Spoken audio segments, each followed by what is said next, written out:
Okay, so today we're going to do a deep dive into something pretty interesting. Yeah. It's this whole thing with Trump and the Voice of America. Yeah, the VOA. Yeah, so Big story. we've got a whole bunch of different sources, and we really want to kind of get to the bottom of this whole thing. Yeah. What was the conflict really about? Yeah. What happened legally? And what does it all mean for international news? Right. And how it's shared with the world. Exactly. So Yeah. for people who might not know, Yeah. could you just give us a little bit of background on what the Voice of America actually is? Sure. So basically, VOA, it's like the U.S. government's international broadcaster. Okay. You can think of it as like a global news service that's kind of sharing American perspectives Right. and covering news worldwide, but for people outside the U.S. Okay, so it's not for Yeah. American audiences. Not really, no. Interesting. Okay, Yeah. so this all kind of started with Trump, right? Yeah, it did. What did he do? He made this executive order that was aimed at cutting funding for the U.S. Agency for Global Media, or USAGM. Okay. And so that's the agency that oversees VOA. Right. And the reason he gave was that VOA was putting out like radical propaganda Okay. and not really serving U.S. interests. So basically he was saying Right. VOA is not doing what it's supposed to be doing. Yeah, essentially. Right. And just to clarify for listeners, an executive order, Yeah. it's basically a directive from the president to the executive branch. Okay. Like a way of getting stuff done. Yeah. So that would have had some pretty big consequences It did. for VOA, right? Huge. Yeah. So over 1,300 VOA employees were suspended, Wow. and some of their broadcasts were actually stopped. Oh, wow. It's pretty drastic. So like a news organization Yeah.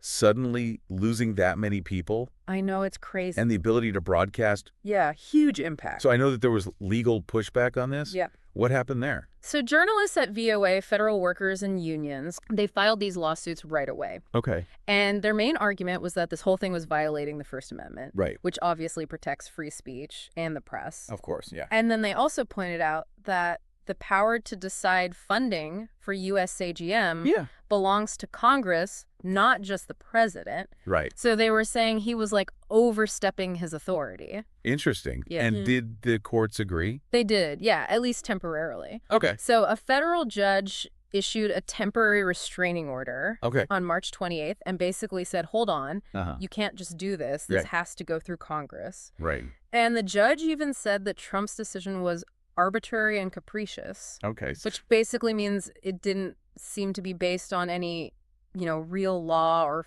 facts. So basically, it seemed like the immediate shutdown was prevented, Right. but things were probably still pretty crazy over there. Oh, yeah, totally. Even with the court ruling, Right. things were disrupted. Yeah. There were some reports about broadcasts being replaced with music. Oh, I know. Crazy, right? Instead of news, they just Yeah. played music. Pretty much. That's wild. And they also reportedly terminated contracts with AP and Reuters. Oh, wow. Big news agencies. Yeah. So, Yeah. I mean, this is Big upheaval. a lot of turmoil. Yeah, absolutely. And then there were concerns about the employees Yeah. on top of that, right? Right. So on top of the suspension, they got info about these deferred resignation programs. What does that mean? It basically means you resign later, but it made people worry about layoffs.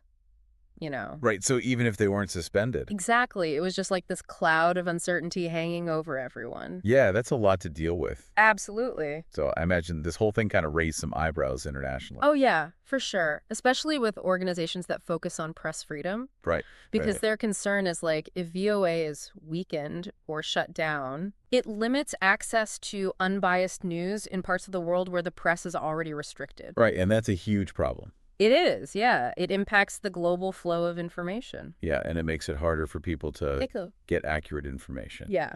So what's the current situation now? So the immediate crisis is kind of over, Okay. but the future is uncertain. Yeah. The court intervened, but there are still these big questions about the direction and funding of VOA Okay. and all of U.S. international broadcasting. So It's a lot of legal stuff and political discussion still happening. So just to quickly summarize, we had an executive order to defund VOA Right. over concerns of propaganda, Yep. a legal challenge citing the First Amendment and congressional authority, Uh-huh. a court blocking that order. Yeah. But then we still have operational disruptions and international worry about press freedom. That's it, in a nutshell. Okay. This whole thing really shows the tension between executive power and independent news, Right. especially when it's on a global scale. Yeah. So I think this leads to an interesting thought for our listeners to consider. Yeah, definitely. When these kinds of conflicts happen, what are the lasting effects on how information spreads internationally and how the U.S. is perceived globally? Right, good question. How do we keep that balance between a powerful executive branch Yeah. and a free and independent press, especially when it's reaching a global audience? Yeah, that's something we all need to think about. Yeah, so that's something for you all to ponder. Lots to unpack there. Thanks for diving deep with us. Of course. Catch you next time. See you then. Bye.